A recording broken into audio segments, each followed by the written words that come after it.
nhớ trồng trồng về phải đỡ này biết trồng xe phải đỡ này tại sao nó bạn nó ta tỏ giờ thò mình nhớ đầu ra sẽ sai về cho nó giờ bỏ nhớ đầu chút xứ nữa nè biết thò kia lên nó là nè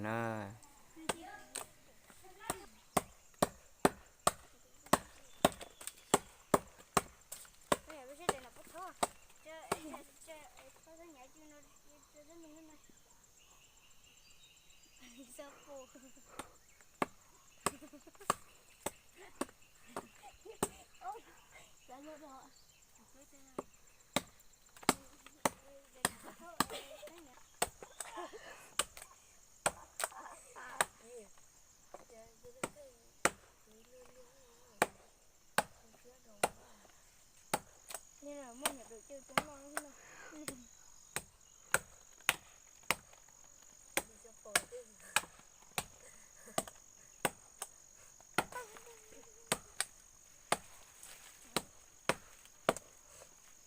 Thế là bố của con mà hạ cù nó mới hay không Đi chơi đất tiệt đi.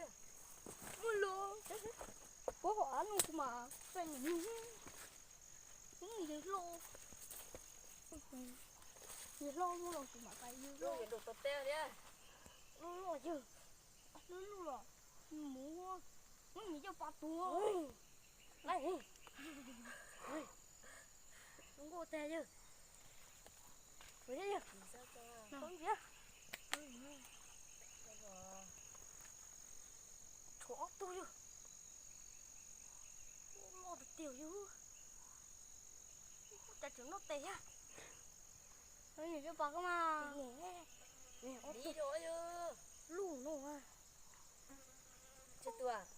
sám ta chia xí nè chia hai chia hố không dám đi khắc đi lô tự giả lô